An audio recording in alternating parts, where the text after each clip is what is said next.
이제 우리가 오후 시간을 갖습니다. 세 천사의 외침을 우리가 공부합니다. 세 천사의 외침. 계시록 14장을 보겠어요. 계시록 14장에 보면 6절 있으면 6절.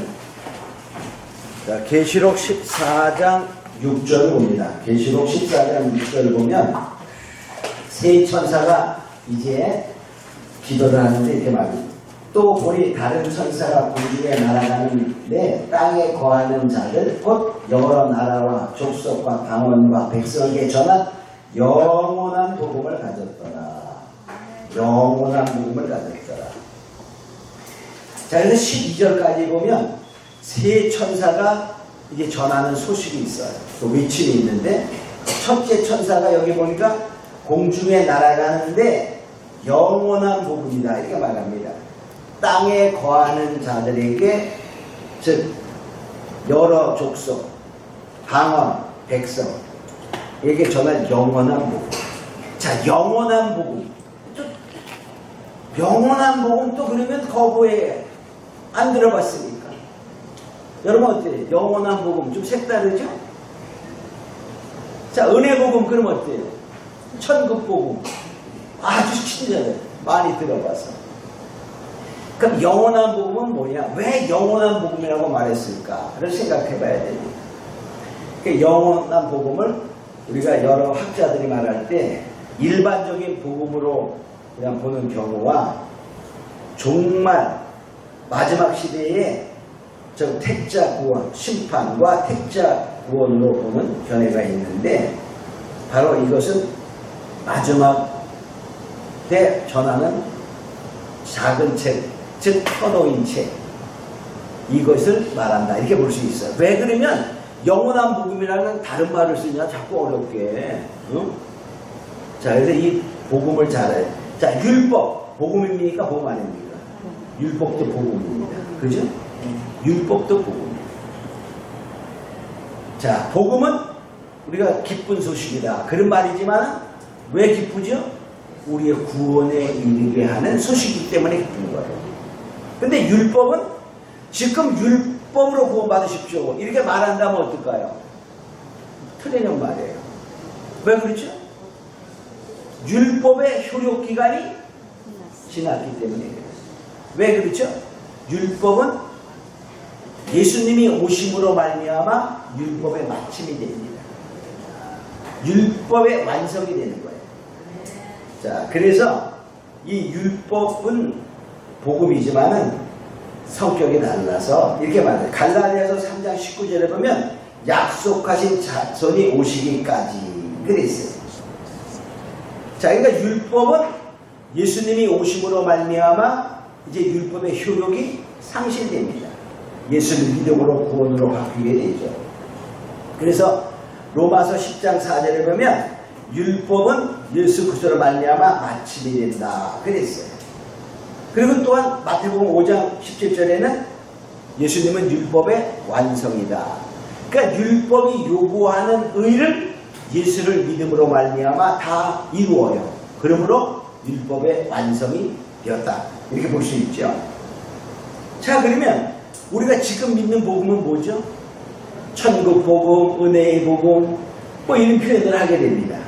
근데 로마서 11장 25절에 보면 이방인의 충만한 수가 들어오기까지 유대인들의 덜어는 완악하게 된다 그랬어요. 자, 유대인들이 완악하게 되어 예수를 십자가에 죽게 만들고 믿지를 않았어요. 그래서 그 복음이 이방인으로 가게 됩니다. 그래서 이방인의 구원의 역사가 그때부터 일어나는 거예요. 그러니까 이방인이 하나님이 계획한 구원의 수가 완전히 차면 이제 이 은혜의 복음에 뭐 한다고요? 닫힌다 그런 것이에요. 이방인의 충만한 수가 차기까지 바로 유대인들이 예수를 거부하는 거예요. 그러면 이방인의 수가 완전히 차면 어떻게 합니까? 하나님이 계획한 예정하시고 택한 자들을 부르셔서 구원되기로 다 인도하는 것이 완성되면 그 복음은 다시 그때 유대인들은 하나님의 이름으로 오는 그 예수를 찬양하며 받아들이게 됩니다. 그게 바로 이방인의 충만한 수가 차기까지 그 은혜의 복음이 필요한 거야. 예수 믿고 천국 간다. 예수님이 십자가에 죽으신 것은 내 죄 때문이었다. 사함을 받는다 하는 그러한 은혜의 복음. 다른 데는 뭐 천국 복음, 화평의 복음 여러 가지 말을 쓰죠. 그 복음이 바로 은혜의 복음이다. 그러면요. 근데 율법도 뭐죠? 복음으로 패한 것이 아니에요. 그냥 있는 거야. 은혜의 복음도 믿음으로 율법도 지켜야 원이지만은 율법을 통하여 오신 예수를 바라보는 믿음이거든요. 마찬가지 지금은 오신 예수를 우리가 믿는 거죠. 마찬가지로 이제 마지막 복음도 종말을 준비하는 편의 책, 작은 책, 하나님의 입 맞는 것, 이런 것들도 마지막 주님이 오시는 주님을 맞이하는 복음입니다. 그죠? 근데 그것은 뭡니까? 그 다음에는 그 복음 다음에는 뭐가 돼? 주님이 오시는 거예요. 오셔서 다시 새로운 어떠한 지상의 복음이 없어요. 그러니까 야, 율법은 복음인데 예수님이 오시기까지, 은혜의 복음은 이방의 수가 충만히 차기까지, 그 다음부터 유대인들에게 복음이 들어가서 되면서 이제 환란의 바람이 부는 거예요. 환란이. 그럴 때 전해지는 복음이 마지막 복음입니다. 편호인 책의 복음입니다. 다시 예언의 복음입니다. 그 다음에는 주님이 오셔요. 그러니까 그 다음에는 없어요. 그러니까는 영원한 복음이다. 이렇게 표현된 거예요. 지상에서. 더 이상이 없기 때문에. 그래서 영원한 복음이나 바로 하나님의 입 맞는 것이나 편호인 책을 먹는 것이나 다 같은 표현인데 다르게 표현하고 있다는 것입니다. 그래서 이 계시록이 똑같은 말을 뭐하고요? 반복하고 또 반복하고 계속 반복하는 거야. 이게 하나님의 바로 강조하는 점이라는 사실입니다. 우리가 기도도요, 하나님의 말씀입니까? 내 생각입니까? 마귀의 말입니까? 어떻게 구분하죠? 하나님은 내가 기도한 것이 이것이 하나님에게 왔다는 것은 10번을 그러면 10번 똑같이 내용이 같습니다. 하나님께로 온 응답은 반드시 말은 달라요. 예를 들어서 뭐 하나님 나 사랑하십니까? 이게 물어봐서 근데 응답하기 그래 이렇게 대답했어요. 그리고 그 다음에 하나님 나 사랑하십니까? 그렇구만. 하나님 나 사랑하십니까? 사랑하지. 말을 달리합니다. 똑같은 말을 되풀이하는 것이 아니라 하나님의 말씀은 같은 내용을 반복적으로 하는데 말의 그 자체는 다르게 한다는 거예요. 이 성경이 그래서 이 비밀이에요. 비밀. 똑같이 말하면 어떨까요? 얼마나 좋겠어요. 그죠? 쉽잖아 알아듣기. 근데 우리가 아주 어릴 때에는 그럴 수도 있어요. 똑같이 말할 수도 있어요. 그러나 일반적으로 이 성경은 비밀을 맡은 자들이 쓴 책이기 때문에 하나님의 말씀을 그렇게 하셨다는 사실을 알아요. 그래서 영원한 복음은 뭐냐? 그 핵심이 이렇게 말해요. 자, 여기 7절 보니까 이렇게 말하죠. 하나님을 두려워하며. 그래서 하나님을 두려워하라 그랬어요. 하나님이 두려운 존재를 알아야 돼요. 하나님의 사랑만 아니까 어떻게죠? 개판으로 사는 거예요. 하나님은 사랑이니까 내가 하나님을 믿는데 하나님 날 버려? 절대로 안 버려. 그러죠. 하나님은 버린다고 말하고 있어요. 모세가 말합니다. 이스라엘 백성들을 용서해달라고 기도하면서 하나님 이들을 용서하셨어. 만약에 그렇지 않으면 하나님의 책에서 내 이름을 지워주시옵소서. 그러니까 하나님 말씀 그래 알았어. 누구든지 나에게 죄를 범하면 나의 책에서 지워버리리라. 그래 지워. 아니 생명책에 기록된 하나님이 농담하냐? 썼다 지웠다 하길래 지워지는 사람이 있어요. 신약에 보면 히브리서에 보면 신령한 세계를 맛보고 성령에 참여한 바가 되고 은사를 맛보고 타락한 자들은 회개할 수 없나니 회개할 수 없나니 회개가 안 된다는 거예요. 그러니까 위대한 종들이 많은 능력을 해냈어요. 그럼 타락해. 근데 못 돌아오는 사람이 있어. 그리고 죽는 사람이 있어. 그 선을 넘는 거예요. 요한 1서에도 이렇게 말했잖아요. 제 사함을 받는 죄에 대해서는 나에게 구하라 하지만 사함 받을 수 없는 죄에 대해서는 구하라 하지 아니하고 하늘의 세계를 맛보고 타락한 자, 짐짓죄를 진 자들은 회개할 수 없다고 말합니다. 짐짓죄는 알고도 짓는 죄. 우리가 연약해서 유혹에 빠져. 그리고 죄졌어. 회개하면 됩니다. 근데 계속 되풀이하는 거야. 알고도 계속. 그러면 어떻게 돼요? 짐짓죄. 짐짓죄라는 것은 알고도 짓는 거예요. 내가 그것을 하지 아니할 수도 있는 능력을 갖고 있는데 하는 거야.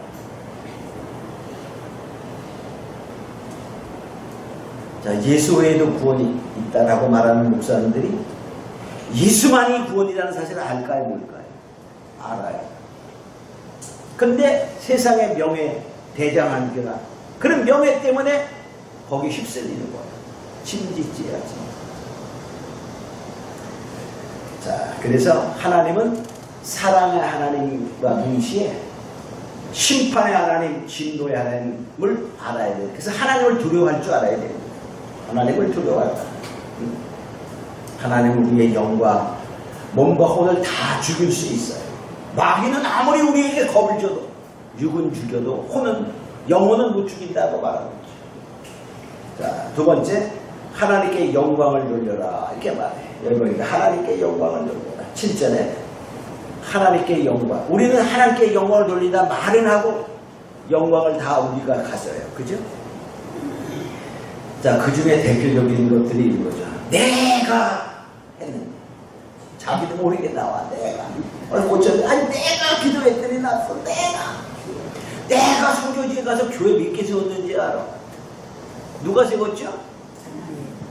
하나님이 세우시고 많은 사람들이 도우심을 통해 세웠어. 근데 내가 그러는 사람들이 상당히 많아. 능력 있는 자들. 하나님의 영광을 빼앗는 자가 되는 거죠. 그래서 우리는 뭐죠? 고린도서 10장 31절에 보면 무엇을 하든지 하나님께 영광을 위하여 하라 이렇게 말하고 있죠. 또 심판이 가깝다라는 말을 하는 거예요. 심판이 가깝다. 주님은 속히 오신다고 말했어요. 속히 오리니 속히 오리니. 계시록 마지막 22장에 보면요, 얼마나 주님이 속히 온다라고 강조했냐면 3번씩이나 강조해요. 계시록 22장 7절과 10절과 20절에 보면 내가 속히 오리니 라고 3번씩 강조합니다. 자, 22장 7절에 보면 이렇게 말해요. 보라 내가 속히 오리니 이렇게 말해요. 또 12절에는 이렇게 말하고 있습니다. 내가 속히 오리니. 또 20절에는 진실로 속히 오리니. 주님이 마지막으로 말하면서 속히 온다는 말을. 근데 우리는 그러죠. 아이고 2000년 전에도 속히 온다는데 지금도 안 오잖아. 이러면 안 돼요. 주님은 속히 오셔야 돼요. 근데 왜 우리가 생각하기에 더딘 것 같죠? 주님이 길이 참으사 많은 누구든지 구원을 얻게 하려고 주님의 이름으로 기다리고 있다는 사실.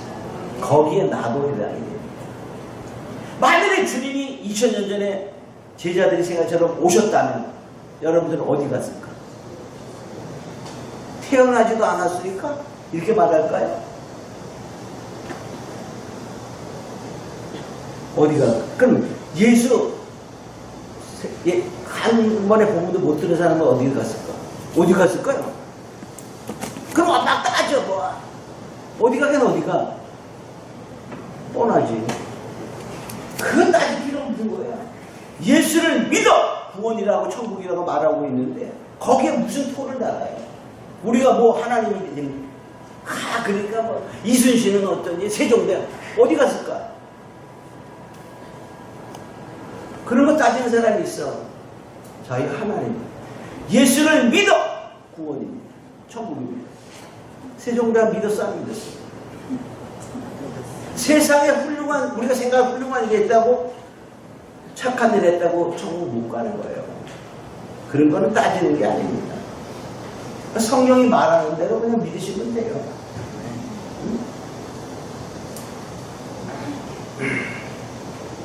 자, 그래서 뭐냐 심판이 가깝다. 그 다음에 하나님을 경배하라. 창조의 하나님을 경배하라. 그러니까 마지막 때는 뭐죠? 하나님을 경배하는 것보다 우상을 경배하는 게 많아요. 우리도 하나님을 경배한다. 그러면서 어떻게죠? 하나님보다 누구를? 자식을. 하나님보다 돈. 하나님보다 명예. 쫓아갈 때가 상당히 많죠. 당장 하나님을 섬겨야 되는 일과 만일에 돈 1,000만 생기는 이 두 가지가 동시에 일어나고 있어. 그럼 뭐부터 할까? 우선 1,000만 벌고 그 다음에 할까? 자, 그런 생각할 가능성이 많아요. 그죠? 그러면 벌써 그게 뭐냐? 하나님을 경배하는 것이 아니요 우상을 경배하는 것이에요. 나는 이런 부처 이런 거 아니 그게 아니에요. 우상은 탐심은 우상이다. 이렇게 말하고 있죠. 자, 두 번째 천사를 봅니다. 자, 14장에 다시 가서 보면 14장 8절 또 다른 천사가 곧 둘째가 그들을 따라가며 무너졌더라 큰 성 바벨론이요 모든 나라를 그 음행으로 인하여 진노의 포도들을 먹이는 자로다. 무너진 바벨론에 대해 외칩니다. 큰 성 바벨론. 근데 이 바벨론은 음행으로 그 말 음행으로 여기서 음행은 영육을 다 말하는 것입니다. 그 영적으로 음행을 행해요. 그러면 하나님을 섬기기도 하지만 다른 것도 섬깁니다. 다른 것도 섬깁니다. 우리가 실제로 보면 돈 많은 교회들이나 이런 데는요 말은 아니고 하나님의 일을 많이 해. 그 일곱 교회에도 하나님의 일을 많이 하는 자들이 이세벨을 쫓고 발람의 쌀을 쫓고 그렇습니다. 왜 그렇죠? 겉으로는 여러 가지 사업을 합니다. 전도도 하고 무슨 것도 하고 다 해. 근데 결과적으로 뭐죠? 명예와 돈과 이런 걸 쫓아가더라고요. 그래서 결과적으로 뭐냐? 그게 바벨론이 되는 거예요. 바벨이란 말은 우리가 바벨탑을 세울 때 언어를 혼잡하게 해서 바벨이라 이랬잖아요. 혼잡. 바벨론이 같은 뜻이에요. 그래서 혼잡하다 그런 뜻이고 그래서 결과적으로 뭐냐? 음행으로 하나님의 진노를 쌓는다 이렇게 말해요. 계시록 18장 2절에는 이렇게 말해요. 18장 2절에는요. 음행으로 결과적으로 뭐라고 말하냐면 이렇게 말해요. 힘센 음성으로 가로되 무너졌다 큰 성 바벨론이요 귀신의 처소와 각종 더러운 영에 모이는 곳과 더럽고 가증한 새에 모이는 곳이 되었다. 귀신의 처소 더러운 영들이 모이는 곳이 된다 그런 말이에요. 그러니까요 오늘날에도 마늘에 여러 가지 일을 하지만 세상과 짝대면은요 우리는 이렇게 세상과 친한 교회가 돼야 된다. 그러면 아주 멋있는 교회 같아. 말로다. 세상과 친한 교회가 되면 어떻게 될까요? 그래야지 전도가 잘 된다. 말이 맞는 것 같기도 해. 근데 세상과 친해지면 뭐 되는 거야? 하나님과 멀어지는 거예요. 그러니까 결과적으로 음행이 되는 거야. 간음하는 여인들이요. 야고보서 4장에서 간음하는 여인들이요. 세상과 헛되고자 하니 아내가 원수됨을 알지 못한다. 그래서 결과적으로 음행에 포도주를 마시게 하는 거죠.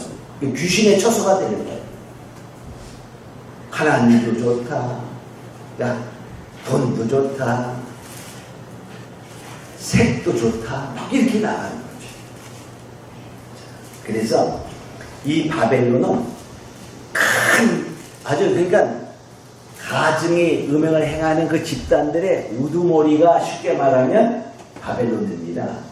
그를 정치적인 면에서 표현할 때 바벨론, 종교적인 표현할 때 음료 이렇게 말해서 계시록 17장 5절에 이렇게 말해요. 그 이마에 이름이 기록되었으니 비밀이라. 큰 바벨론이라. 그 바벨론이 비밀이야. 그래서 보통 사람은 몰라요. 보통 성도도 몰라.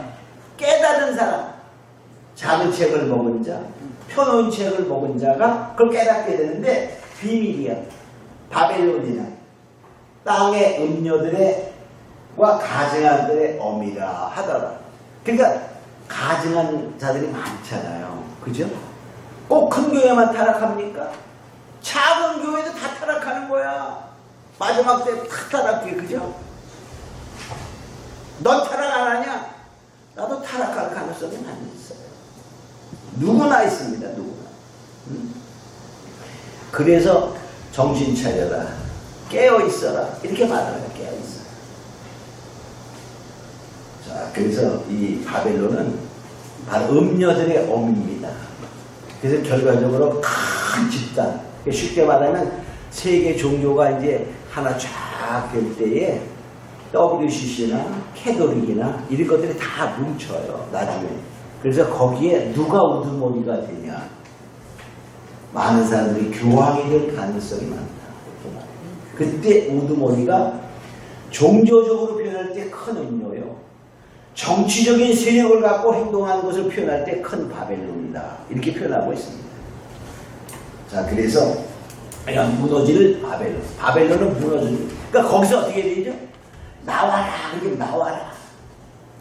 계시록 18장 4절에 보면 내 백성아 하나님의 자녀냐? 그 마지막에 그 바벨론에서 나와야 됩니다. 안 나오면 어때? 무너진 바벨론과 같이 무너지는 거예요. 우리가 지진 나서 건물이 무너질 때 그 무너진 건물에 같이 있으면 어떻게 될까요? 나오면 사는데 나오지 않으면 같이 합사하는. 하나님은 바벨론을 무너뜨립니다. 그럴 때 자, 세 번째 천사입니다. 자, 세 번째 천사. 자, 여기 보면 14장으로 왔어요. 14장 9절에 또 다른 천사고 셋째가 그 뒤를 따라 큰 음소로 가로되 만일 누구든지 짐승과 그의 우상에게 경배하고 이마에 표를 받으면, 다른 말로 뭐죠? 666표를 받으면 그 말. 하나님의 진노의 포도주를 마시리니. 그러니까 표 받으면 뭐 한다고요? 하나님의 진노의 포도주를 마시니. 자, 하나님의 진노는요, 환란은 어떻게 다르냐면요, 환란은 성도들이 경험하는 거예요. 환란을 경험하는 이유는요, 하나님이 알곡되게 하기 위해서. 목사님들, 성도님들, 목사 되기까지, 하나님이 나를 이 자리에 세울 때까지, 여러분 고난이 있었나요? 없었나요? 있었어. 그러니까 기도했지. 그러니까 울었지. 그 훈련을 통해서, 환란을 통해서 하나님이 지금까지 하나님의 마음에 합한 사람으로 세우는 거예요. 그게 환란입니다. 그 다음에는 뭐죠? 하나님이 그에 쓸만한 그게 되면 이제 쓰시는 거예요. 하나님의 진노는 피하게 하시는 거예요. 그래서 마지막에도 하나님이 환란을 허락하시나 진노는 피하게 하시는데, 바로 바벨론에 속한 자들은 하나님의 진노의 잔을 마시게 한다는 거죠. 그래서 이 하나님의 진노의 잔을 마시면요, 살아남을 자가 없다는 거예요. 욥기서 21장 20절에는 전능자의 진노라고 말해요. 자기의 멸망을 자기 눈으로 보게 하시며 전능자의 진노를 마시게 하실 것이다. 전자의 진노. 그러니까 어떻죠? 하나님의 진노를 피할 자는 없다는 거죠. 이사야 51장 17절에는 여호와의 분노의 잔이다 이렇게 말해요. 또 시편 75편 8절에 보면 썩을 것이 가득 찬 찌꺼기까지 마시게 해요. 하나님이 그냥 진노를 붓는데 찌꺼기까지나 마시게 한다는 거예요. 시편 75편 8절에 이렇게 말합니다. 여호와의 손에 잔이 있어 술 거품이 일어나는도다. 속에 썩은 것이 가득한 그 잔을 하나님이 쏟아내시나니 실로 그 찌꺼기까지도 땅의 모든 악인이 기울여 마시리로다. 하나님이 그냥 찌꺼기까지. 그러니까 용서 없는 심판을 합니다. 아주 엑기스를 믿는다는 거예요. 엑기스. 진노의 엑기스. 자, 그 다음에 보면은 또 예레미야 25장 15절 16절에 보면 하나님의 그 진노의 잔인데 그것을 칼, 전쟁을 통해서 하나님이 심판하시는 것을 보고 있지요. 자, 그 다음에 또 뭐냐면 진노의 포도주를 마실 뿐만이 아니라 불과 유황으로 고난을 받는다. 즉 불과 고난으로 여기 불과 유황으로 고난은 심한 고난, 즉 지옥 고난을 받는다 그런 말이죠. 히브리서 2장 13절에 보면 3절에 보면 우리가 이같이 큰 구원을 등한히 여기면 어찌 피하리요. 하나님의 진노는 피할 수 없다. 피할 수 없다. 밤낮 쉼을 얻지 못한다. 또 이렇게 말하죠. 밤낮 쉼. 그러니까는 하나님의 진노의 잔을 마시는 자는 정말 쉼이 없는 분노의 잔을 마시게 된다는 거죠. 성도의 고난과 환난은 잠깐이지만은 하나님이 그들을 영원한 안식으로 인도하시고 우상 숭배자는 어디죠? 잠시 동안 편안할 수 있어요. 666표를 찍는 시대에 표 받는 게 편안할까요? 안 받는 게 편안할까요? 그 당시는 받는 게 편안하죠. 그죠? 잠깐 편안하지만 영원한 뭐죠? 불못의 심판을 받게 되는 것이죠. 그래서 바로 하나님의 진노의 잔을 마시는 자들은 영원한 그러한 형벌의 고난을 받게 됩니다. 그러니까 이 세 천사의 외침을 간략하게 보면 뭐죠? 영원한 복음은 마지막 때의 환난에 이길 수 있는 복음을 갖는 거야. 그게 영원한 복음이야. 그러니까 다른 말로 말하면 하나님의 입 맞는 것, 편의 책을 먹는 것, 다시 일어나는 자, 도주님, 해를 입은 여자, 이것이 다 영원한 복음을 먹은 자들인 거예요. 다 똑같은 말을 몇 번씩 똑같이 말하는데 차이는 조금 있죠. 그죠? 차이는 조금 있어요. 자, 둘째 천사는 뭡니까? 이 세상은 망한다는 거죠. 무너질 세상을 말합니다. 이 세상은. 이 세상은 핵전쟁을 통하여 싹 없어집니다. 그래서 하나님의 새하늘과 새 땅을 만드시죠. 자, 세 번째 천사는 뭐죠? 자, 영원한 멸망이냐, 영원한 생명이냐. 그죠? 그 멸망의 길을 알려준다는 말은 생명의 길을 알려주는 것과 똑같아요. 그래서 결과적으로 이 세 천사의 외침은 계시록의 핵심을 간략히 탁탁 찍어서 말해주는 거예요. 마지막에 말씀으로 무장하라. 그런 말, 영원한 복음을 가져. 그것도 뭐죠? 하나님이 이렇게 역사하신다는 그 믿음으로 갖는 거예요. 말씀을. 그 다음에 세상은 무너진다. 세상에 속한 자가 되지 말아라. 바벨론에서 나와라. 그런 말. 바벨에서 안 나오면 뭐한다? 영원한 하나님의 진노의 잔을 마시게 됩니다. 그런 말. 그래서 세 천사의 그 외침은 계시록의 간략한 요점이다. 이렇게 볼 수도 있어요.